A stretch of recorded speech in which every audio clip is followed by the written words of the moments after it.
ABN Marathi news मध्ये आपल्या सर्वांचं स्वागत आहे। ताज्या बातम्यांसाठी एबीएन मराठी न्यूजला सबस्क्राइब।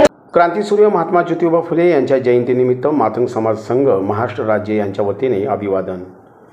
क्रांतीसूर्य महात्मा ज्योतिबा फुले यांच्या 198व्या जयंतीनिमित्त मातंग समाज संघ महाराष्ट्र राज्यच्या वतीने महात्मा ज्योतिबा फुले यांच्या पुतळ्यास पुष्पहार अर्पण करून अभिवादन करण्यात आले।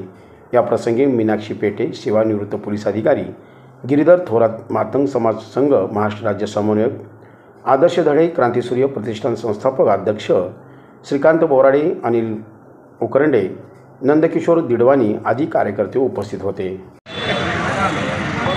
महात्मा ज्योतिबा फुले यांच्या जयंतीनिमित्त आज सगळे इथे जमलेले आहोत। मातंग समाज संघ, क्रांतीसूर्य प्रतिष्ठान आणि सेवानिवृत्त पोलीस प्रतिष्ठान यांच्या वतीने आम्ही सर्वांनी अभिवादन केलं। आम्हाला अभिमान आहे महात्मा फुले यांचा, की त्यांनी बहुजन समाजासाठी जे काम केलेलं आहे।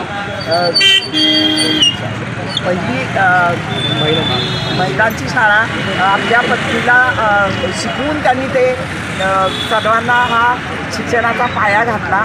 त्यांनी शिवाजी महाराजांची समाधी शोधून काढली, त्याच्यावर पोवाडा लिहिला आणि अण्णाभाऊ साठेंनी तो पोवाडा आता समुद्रापलीकडे नेला आणि बाबासाहेब आंबेडकरांनी महात्मा फुले, गौतम बुद्ध आणि महात्मा कबीर यांना गुरु मानलं।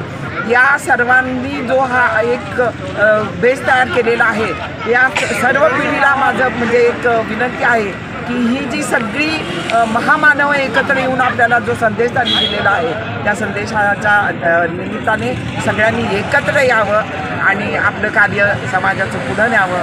आपण 2 शब्द बोलण्याची संधी दिली। धन्यवाद। नमस्कार, जय लहूजी।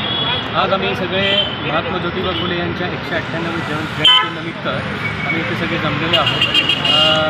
महात्मा ज्योतिबा फुलेंचं कार्य खूपच मोठं आहे आणि सगळ्यांना आपल्याला माहिती आहे। त्यांनी जातीभेद बंद करून सगळे समाज, सगळे जाती आपण एकच आहोत, आपण माणूस म्हणून काम करूया आणि त्यांनी शिक्षणासाठी मोठं काम केलेलं आहे हे सगळ्यांना माहिती आहे। त्यांनी पुण्यामध्ये पहिली महिलांची शाळा काढली आणि सगळ्या महिलांना समान असा एक दर्जा दिला आणि ते दर्जा आपल्याला महात्मा फुले, बाबासाहेब आंबेडकर यांच्यामुळे मिळाला आणि बहुजन समाज या दोन पुरुषांमुळे आज जिथं आहे, आज आम्ही पण आहे, तो फक्त त्या मोठ्या समाजसुधारक यांच्यामुळे आम्ही जिथे आज उभे आहोत हे सगळ्यांना आपल्याला माहिती आहे। त्याच्यामुळं आपण त्यांचे उपकार कधीही विसरले नाहीत पाहिजे आणि आपण त्यांचे उपकार कायम आपल्या मनात ठेवू आणि त्यांना नेहमी आपण विनम्र अभिवादन करत राहू आणि त्यांच्या चरणाशी राहू। एवढं मी 2 शब्द नक्की सांगतो।